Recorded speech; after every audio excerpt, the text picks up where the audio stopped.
भृगुपुत्री भार्गवी आपसे विवाह नहीं करेगी।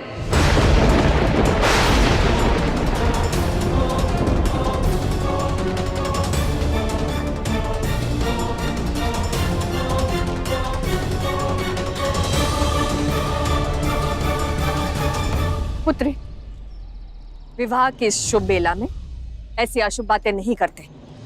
तुम्हें ज्ञात है ना कि तुम्हारे बालपन में ही हमने इन्हें तुम्हारे लिए चुन लिया था। विवाह क्या होता है और किससे करना है, वो एक दूसरे की पीड़ा में साथ रहे, उसके साथ नहीं जिसके साथ बालपन से ही संबंध निश्चित हो। आपसे चयन में भूल हुई है माँ, ये मेरे योग्य नहीं है। जो चोट लगने पर पीड़ा ना बांट पाए। राजकुमार, जाओ दंडता है, मतिहीन हो या दृष्टिहीन, इतनी बड़ी चौकी दिखाई नहीं दी तुम्हें? दुख आने पर सुख की शीतल छांव ना बन पाए, वो क्या मेरा जीवन साथी बनेगा? किंतु पुत्री, आपका कष्ट समझ सकती हूं मैं, किंतु सत्य से मुख तो नहीं मोड़ सकती ना। इन्होंने सर्प को भी देखा, मेरा निश्चय भी देखा, विवाह रीति आरंभ करने के उद्देश्य के लिए मेरे पग आगे बढ़ते हुए भी देखे, फिर भी उन्होंने मुझे नहीं रोका। ये केवल भार्गवी पति होने की अयोग्यता ही नहीं दर्शाता, अपितु एक राजकुमार होने की योग्यता पर भी प्रश्न चिन्ह लाता है राजन। और यही कारण है मैं इनसे विवाह के लिए सज नहीं हूं।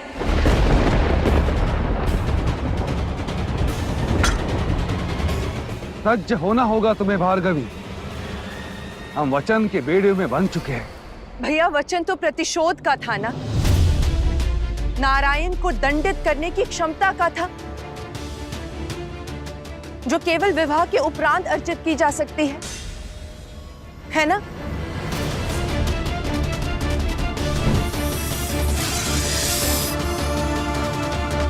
आप ही सोचिए भैया, ऐसा कायर, दुर्बल, शक्तिहीन व्यक्ति मुझे क्या शक्ति देगा? किंतु यदि आप सबको मुझसे अधिक प्रिय आपका वचन है,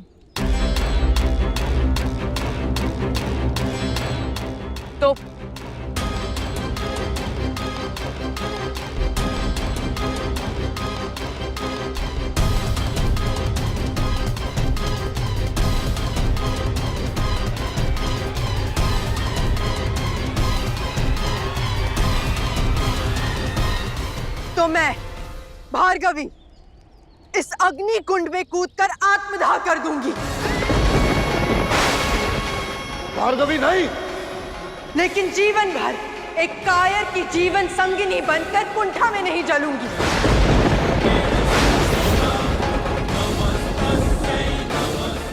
शत्रुता से बड़ा सम्मान है मेरे लिए, इसलिए मैं अपना ये जीवन एक कायर, दुर्बल और अहंकारी व्यक्ति को समर्पित नहीं करूंगी। बस बस बस, बहुत बोल लिया तुमने और बहुत सुन लिया मैंने। अब न यह विवाह होगा और न मिनती, होगा तो सिर्फ विनाश, तुम्हारे सम्मान का और तुम्हारे अभिमान का।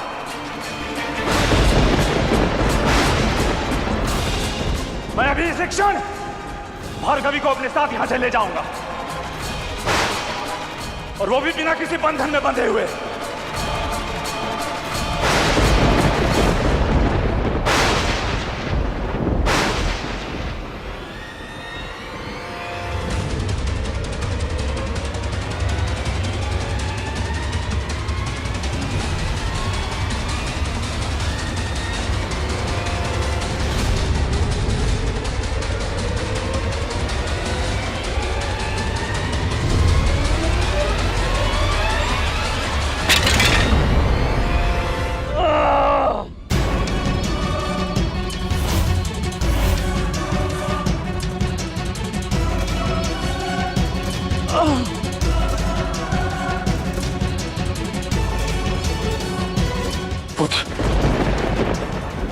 चोट, ये पीड़ा स्मरण रहे राजकुमार वासु।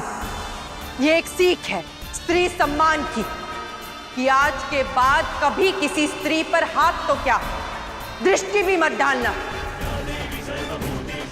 क्योंकि जो मर्यादा लांघेगा वो दंड का भागी होगा।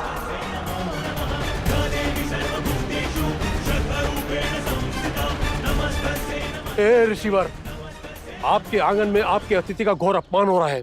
अपमान तो आपका पुत्र करने जा रहा था राजन। एक स्त्री का, उसकी इच्छा का। सही कहा मेरी पुत्री भार्गवी ने, जो पीड़ा में साथ ना दे, जो इच्छा का सम्मान ना करे, उसके साथ मैं अपनी पुत्री का विवाह कदापि नहीं करूंगी। क्षमा कीजिए राजन, किंतु अब ना भार्गवी सज है ना उसकी माता। पिताश्री, रोकिए इन्हें। यदि ये विवाह नहीं हुआ तो अनर्थ हो जाएगा। अनर्थ तो होते होते बचा है शुक्र।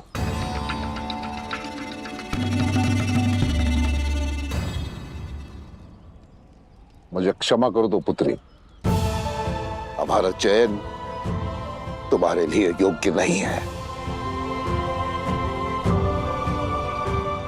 चलो पुत्र। किसी को नहीं छोड़ूंगा मैं, सबको दंड दूंगा मैं।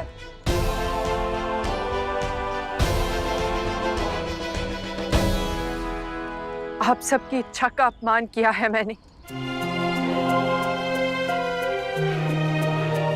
मुझे क्षमा कीजिएगा। आपके लिए क्या अनुचित है, ये जानकर अपने अस्तित्व और हमारे प्रेम के अर्ध सत्य को तो आपने जान लिया, किंतु आपके लिए क्या उचित है, ये जानना अब भी शेष है। हमारे प्रेम के अर्ध सत्य को पाना अब भी शेष है। अनर्थ, अनर्थ हुआ है आज। इस विवाह से पीछे हटने का अर्थ है हमारे प्रतिशोध से पीछे हटना। ये विवाह केवल भार्गवी का विवाह नहीं था, नारायण की हार थी जो टल गई। ये कैसी बातें कर रहे हो पुत्र? नारायण से प्रतिशोध आवश्यक है, पर उसके लिए अपने पुत्री की बलि दे दो। एक माता होने के रूप में मैं ये नहीं कर सकती।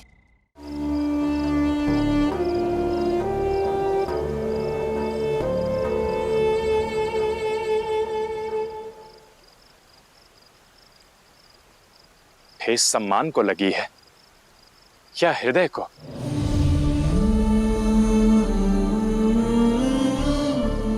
इन आंसुओं में विवाह का सुख नहीं, विछड़न की पीड़ा दिख रही है।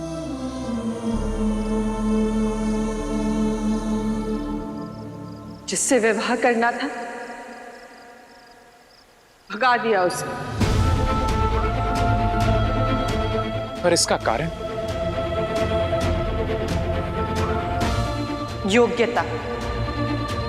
जो पीड़ा में प्रेम नहीं दे सकता, एक स्त्री का सम्मान नहीं कर सकता, वो एक पति बनने के योग्य कैसे हो सकता है? जानता था कि जिसे आप अयोग्य समझेंगी तो उसे योग्यता का अर्थ अवश्य समझाएंगी। प्रहार अवश्य उसके सर पर किया, किंतु घाव उसके सम्मान पर लगा और पीड़ा उसके हृदय में हो रही होगी। पीड़ा तो आपके हृदय में भी हो रही होगी, विवाह ना होने की।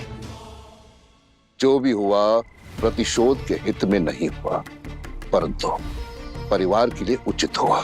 और ये मत भूलो कि एक भाई अपनी बहन के लिए ढाल होता है, ये उसका कर्तव्य है। तो क्या करो पिताश्री, बहन के सम्मान के लिए मां का अपमान भूल जाओ।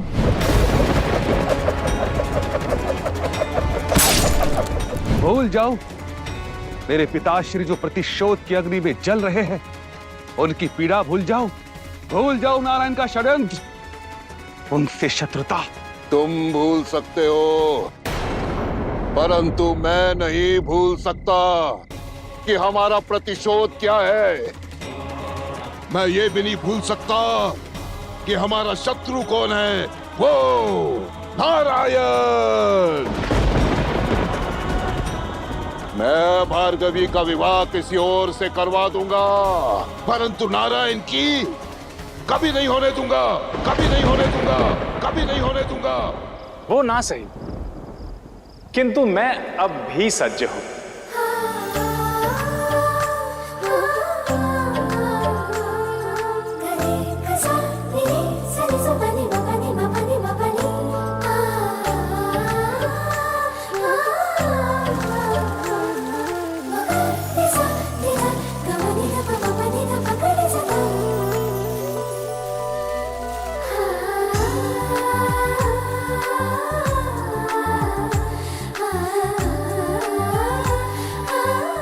सुख की छांव हो या दुख की धूप, मैं सदैव आपका साथ दूंगा। प्रेम की धरा और सम्मान का आकाश दूंगा। आप काया तो मैं आपकी छाया बनकर सदैव आपका साथ निभाऊंगा। अब बारी आपकी है देवी। यदि आपको मेरा प्रेम योग्य लगता है तो इसे स्वीकार लीजिए।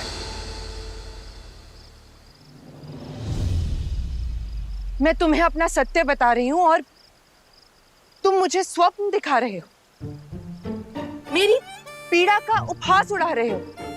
उपहास? उपहास नहीं देवी, झूठा ना मेरा प्रेम है और ना ही मेरा प्रेम प्रस्ताव। तुम क्या बार बार एक ही राग अलापते रहते हो? मैं ना तुमसे प्रेम करना चाहती हूँ और ना ही विवाह, और कोई बात तो बिल्कुल भी नहीं करना चाहती। सत्य से मुख फेर सकती हैं, लेकिन मन नहीं देवी। मेरा प्रेम आपके लिए सच्चा, और इसे सिद्ध करने के लिए मैं कुछ भी कर सकता हूं। दिन को रात और रात को दिन में बदलने वाला छलिया है नारायण। हमारे पास समय नहीं है पिताश्री। हमें जो करना होगा शीघ्र अति शीघ्र करना होगा, अन्यथा पलक झपकते ही हमारे अवसर को आपदा में परिवर्तित कर देगा वो छलिया, और हमारा प्रतिशोध उसके पाखंड के समक्ष हार जाएगा। आप जिस कसौटी पर भी चाहें मुझे परख सकती हैं। यदि विफल हुआ तो ये नट आपको पुनः अपना मुख नहीं दिखाएगा। बस एक बार मुझे और मेरे प्रेम को अवसर देकर तो देखिए। तुम मेरे लिए कुछ भी कर सकते हो? 100%। तो एक काम करो, और यदि तुमने वो कर लिया तो मैं मान जाऊंगी कि तुम मुझसे 100% सच्चा प्रेम करते हो। तो बताइए क्या करना होगा मुझे? यहाँ के सबसे ऊंचे पर्वत के शिखर पर जाओ और कल सूर्योदय होते ही वहां से कूद जाओ। प्रेम की बातें करना बहुत सरल है नट, किंतु उसे निभाना उतना ही कठिन। बड़े आदमी कुछ भी करने वाले। अब जाओ यहाँ से, मेरे पीछे मत आना, कदापि मत आना नट। हर प्रातःकाल महादेव को जल अर्पण करने का मेरा नियम है। कल भी मैं इस नियम को पूर्ण करूंगा, और जल अर्पण करने के पश्चात उस पर्वत के शिखर से कूद जाऊंगा। अपने प्रेम का प्रमाण दूंगा।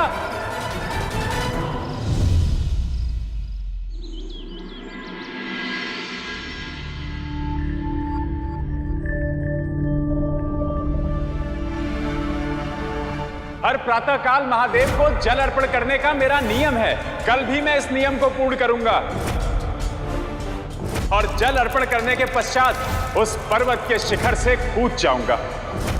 अपने प्रेम का प्रमाण दूंगा।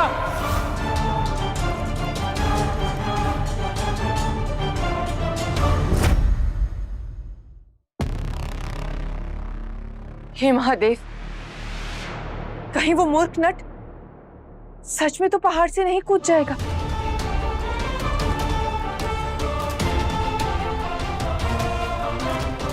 प्रेम की बातें करना बहुत सरल है नट, किंतु उसे निभाना उतना ही कठिन।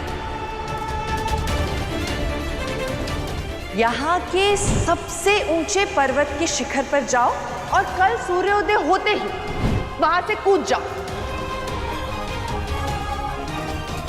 यदि तुमने वो कर लिया तो मैं मान जाऊंगी कि तुम मुझसे 100% सच्चा प्रेम करते हो। यदि भार्गवी के लिए प्रेम का प्रमाण यही है तो यही सही। नहीं नहीं, भला वो ऐसा क्यों करेगा? प्रेम में प्रश्न नहीं, केवल समर्पण होता है।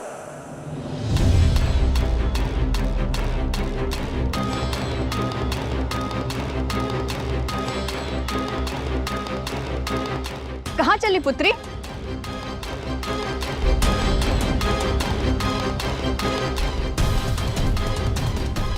भार्गवी, इतनी प्रातः कहाँ जा रही हो? न जाने कहाँ चली गई। अवश्य कुछ अनिष्ट होने वाला है। भार्गवी! भार्गवी जहां भी मिले उसे पकड़कर यहाँ लेकर आओ। महान ऋषि भृगु की पुत्री है वो राजकुमारी। यदि आने से मना कर दिया तो? विनती से ना माने तो विवश कर देना, सुध में ना माने तो बेसुध कर देना, किंतु कैसे भी उसे यहाँ लेकर आना। जो आज्ञा राजकुमारी।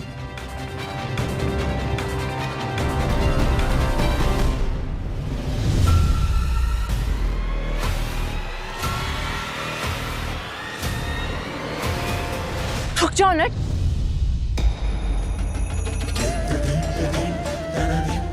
प्रेम ने बत्ती हर ली है क्या?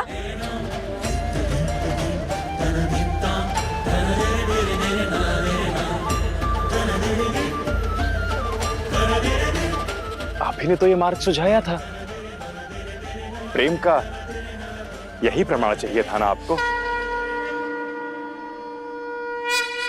देवी भार्गवी, चलिए हमारे साथ।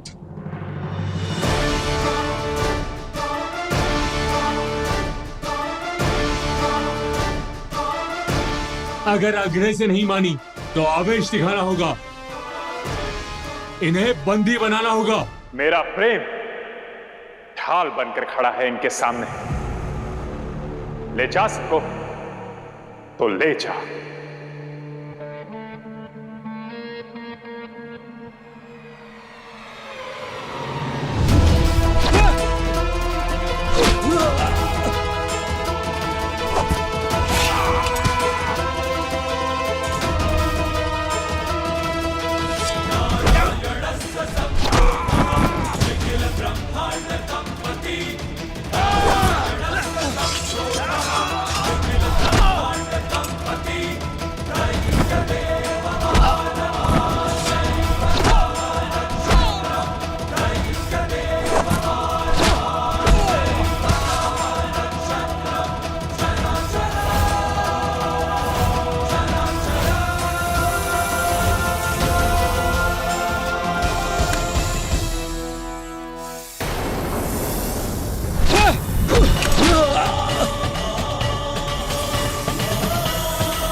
तो ये होता है प्रेम,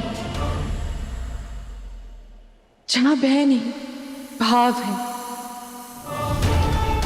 जो साथ भी दे और साहस भी दिखाए। जिसके हाथ में प्रेम का अमृत हो वो तो सर्प के दंश से भी ना घबराए।